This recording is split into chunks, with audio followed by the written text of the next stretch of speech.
बिहार में भाजपा को पानी नहीं पिलाओगे तब तक मुकम्मल लड़ाई कामयाब नहीं होगी। कि बिहार के उस इतिहास का पुनर्जागरण हमको करना पड़ेगा। और ये साथी गुजरात से आए हुए हैं। दोनों साथी ने बताया कि आज उनकी मीटिंग थी राहुल गांधी जी के साथ गुजरात को लेकर के। हम लोग रास्ते में आते हुए चर्चा कर रहे थे और एक बात पे हम लोगों की सहमति बनी कि देखो भाई, खाली गुजरात में हराने से काम नहीं चलेगा। जब तक बिहार में भाजपा को पानी नहीं पिलाओगे तब तक मुकम्मल लड़ाई कामयाब नहीं होगी। और ये बात मैं इसलिए कह रहा हूं कि बिहार की धरती ज्ञान की धरती है। भगवान महात्मा बुद्ध को यहीं पे ज्ञान मिला है। बिहार की धरती तपस्या की भूमि है, तप की भूमि है। चाणक्य भी यहाँ पैदा हुए और आप पावापुरी जाकर के देख लीजिए, जैन मुनियों की तपस्या की ये भूमि मानी जाती है। और बिहार की धरती परिश्रम की भूमि है। ज्ञान, तपस्या और परिश्रम की भूमि है बिहार।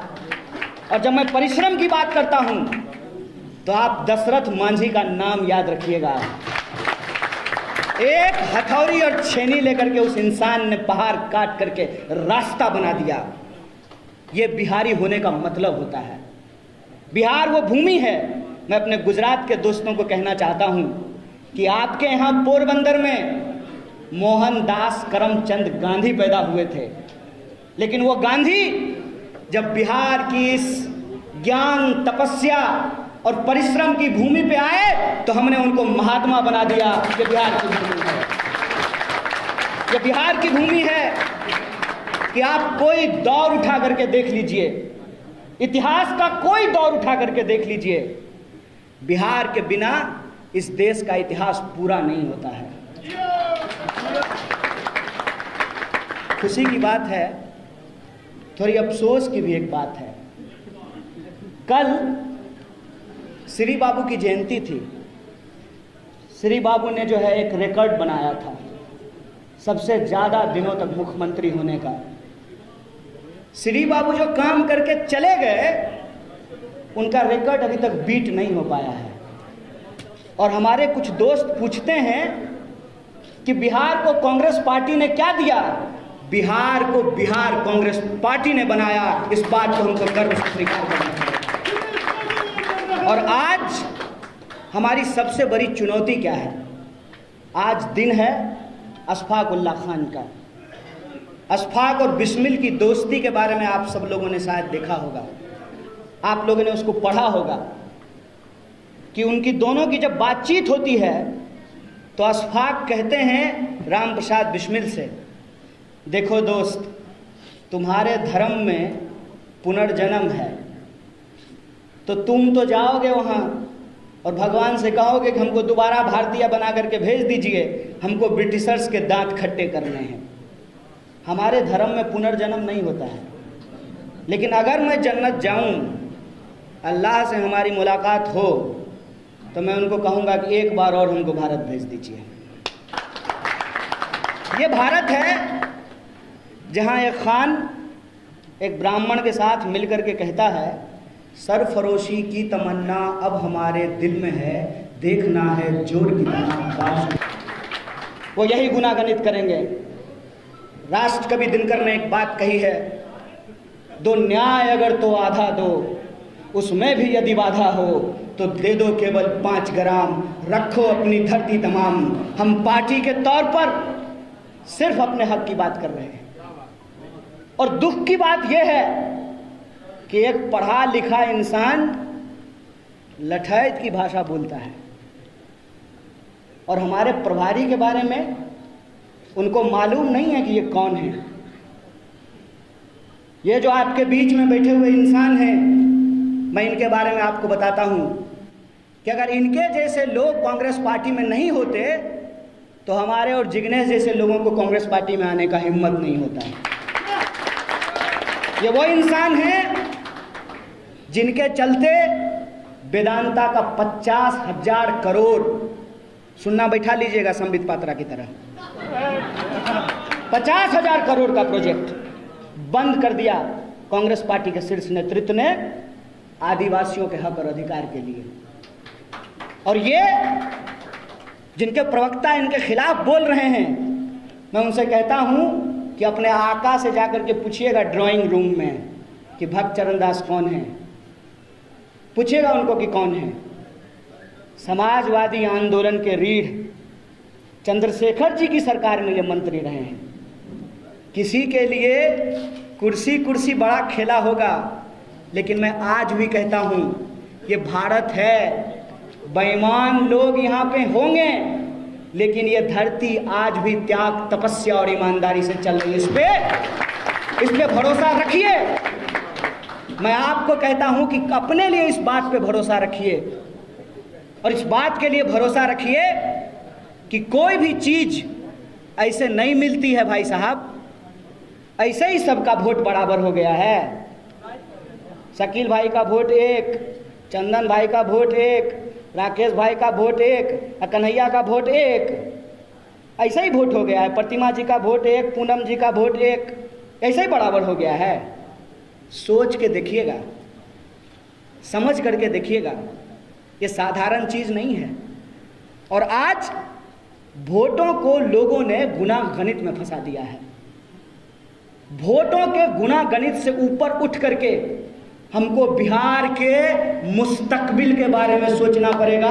इसलिए आज हम इस धरती पर आए हैं, इसीलिए आज हम यहाँ जब सभा कर रहे हैं तो किसी के ऊपर हम अनावश्यक टिप्पणी नहीं करना चाहते हैं।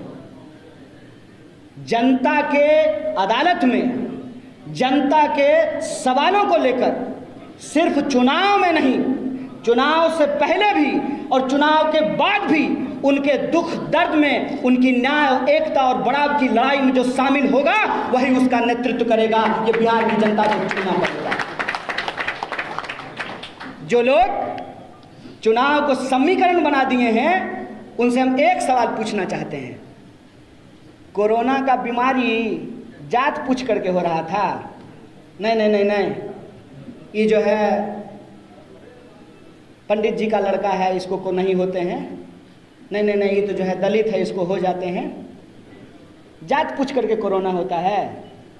डेंगू का मच्छर आपके कान के पास आता है, पहले आपका उपनाम पूछता है, बताओ कौन जात हो, कौन जात, उसके बाद काटता है। कब तक पूर्वक बनाइएगा जी, कब तक पूर्वक बनाइएगा? अब कांग्रेस पार्टी नहीं है सत्ता में, बिहार की सत्ता में कांग्रेस पार्टी नहीं है। कांग्रेस पार्टी से जिन लोगों ने सत्ता छीनी थी, बिहार की जनता जब उनके घर पे जाते हैं लोग वोट मांगने के लिए, तो पूछे ना कि बताओ क्या दिए हो हमको 30 साल में। ये सवाल मुझे पूछना चाहिए, नहीं पूछना चाहिए। खाली आत्मसम्मान होता है, खाली आत्मसम्मान होता है। माथा पर टोकरी लेकर के जाएंगे नौकरी करने के लिए, तो मन होगा तो 2 रुपया जो है हमारा श्रम हमको देगा, और मन होगा तो हमको गाली देगा। देखिए कश्मीर में गोली दे रहा है, कौन लेगा इसकी जिम्मेवारी भाई? इलाज कराने के लिए बाहर जाएं, पढ़ने के लिए बाहर जाएं, रोजगार के लिए बाहर जाएं, और वोट देने के लिए, आप वोट लेने के लिए आप हमारे घर में आइएगा। बोलिए इनको झाड़ू मार करके भगाना चाहिए, नहीं भगाना चाहिए? यह सवाल है। इसीलिए मैं बिहार के नौजवानों से खास करके ये अपील करना चाहता हूं कि बिना मतलब के किसी दुविधा में मत रहिए। आमने सामने की लड़ाई छिड़ चुकी है। एक तरफ वो लोग हैं जिन्होंने आजादी के आंदोलन के दौरान अंग्रेजों के साथ चाय पे चर्चा की थी, एक तरफ हम हैं कि हमारे पुरखों ने इस देश की आजादी के लिए अपनी जान गंवाई है। आपको पता है मुझे क्यों नहीं लगता है कि मैं दूसरे परिवार में आया हूं? मैं पहले भी सदाकत आश्रम आ चुका हूं।